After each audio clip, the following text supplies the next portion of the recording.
Hello, I'm at 1131 Monroe in Boulder, and currently I use the water to help push out the camera just because a lot of turns, just like all the other Monroe apartment buildings or townhomes. Just so we get out there first to get a clear picture because the water running you can't see very well. So we're in the city. That's right by the street, and I do want to notice that right here we have standing water. And it's the same way as the unit 1141, where we have like a pool of water right here, because it's like this fitting right here is leveled out or dropped. Right there, it kind of drops right there. I don't know if that connection from here on this building in 1141 is good. It's not much. When I did the camera work, there was some accumulation there. I did have to snake because we did see minor roots at the cast to clay transition, and we found a big ball of root that my camera couldn't get past very well, but I was able to around 58 feet. That was a major root intrusion area, and they were going to back up probably in the next couple months, give or take, in my opinion. So we're looking at clay now. That end was SDR, but now we're going to be clay back up to the building. So right here, I'm going to take a look and see that we have, our angle kind of goes down a little bit in this drain, but what looks to be an offset. It is, I would say, minor because with the flow, everything's able to go down. But, if there's any more movement on the ground around, or the tree that is right next to it, this big, giant, healthy tree, pushes down on it, this could collapse in the future. It may not. It seems like it's held up all this time. It might not be a problem, but we did mark that with the flag, about 6 feet deep, right next to the tree. And then down the ways, whenever I noticed this spot, that's the low spot that I pointed out earlier, that is almost to the street on the other side of the tree. So we have a really, really large tree here. I'm surprised there is no root intrusion here. It's possible it's encased in concrete around the clay drain on the outside of the drain, but we don't know that. Kind of looks like it, maybe, potentially, but we can't verify that.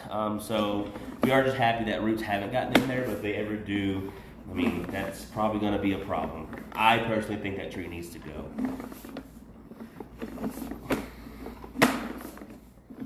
So those are the two problematic spots in the clay, other than the root intrusion, which we're going to see in just a second. So I ran my snake 3 times through here. And I really focused because I knew I didn't have to go too far, because it was only 73 feet to the city. So we did snake this, pretty consistently. There was a lot of roots, so I got about 90% of them. I'm not sure why my blades aren't grabbing onto those. Maybe they're too short.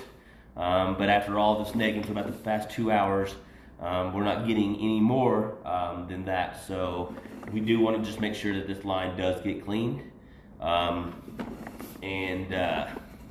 If you're repairing the sections I mentioned earlier in the next few years or whenever, it might be worth it just to go upstream to replace this with plastic drains so there's not roots there. That's the only spot of root intrusion, with the one exception of a minor spot at the cast to clay transition, which I was able to cut out really well. And right here. So it was on the right side, there wasn't much. I think they were dead roots. They've probably been there for a while, potentially.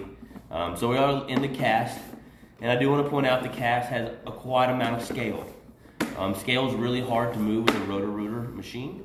So I was able to knock it off, but it's gonna sit there on the bottom. And weathering will take care of it after a while, but it's not something that we'll be able to push out with just a rotor-rooter unless we sat here for hours and did that, which we would have to charge. We do have some evidence of minor rot. That's the good thing. It's scaled up, but it doesn't seem to have much rotting in the vast majority of the cast iron line. This is in relatively good shape right here. As you see, there's no standing water consistently. I did run a hose a few minutes ago, so there might be a little bit. So I think this is a section I did see that we are sitting under water, and we're going to be probably beneath both units B and C, which I don't have access to locate, but they'll be in the crawl spaces of those. And it's just that one little spot, and I did notice that there was a line joining up from up top from one of the units. Probably, I can't speculate. It might be B, it might be C, but right here we kind of get some water right there. You see some other drains joining us up top. So it's that fitting that's just kind of a little lower in pitch, allowing that water set there. Like I've said in other videos, the water setting in a cask will kind of expedite the rotting process. However, that one's not too bad. There is water at the bottom of the sweep, so I will consider this a minor rot. For the sweep that is underneath Unit D, we'll see in just a second. So, got two minor spots of holding water in the cask. One is the sweep, one underneath either B or C unit coming down onto the common line. Here's the sweep, so we can take a look at it. So we go into water, and we're underwater. It's about 1 inch high, maybe a little less, maybe a little more. We kind of come out of it, so it's just that sweep that's holding water. So holding water here at the sweep, holding water a little bit underneath either the B or C unit, and then we have minor root intrusion, heavy root intrusion, and then an offset, and then the dip in the line. All those issues together, kind of minor, but we did mark those for future reference. This is a line that you're going to want to clean. Some of them don't have roots, some of them do. This one you want to put on the schedule for that.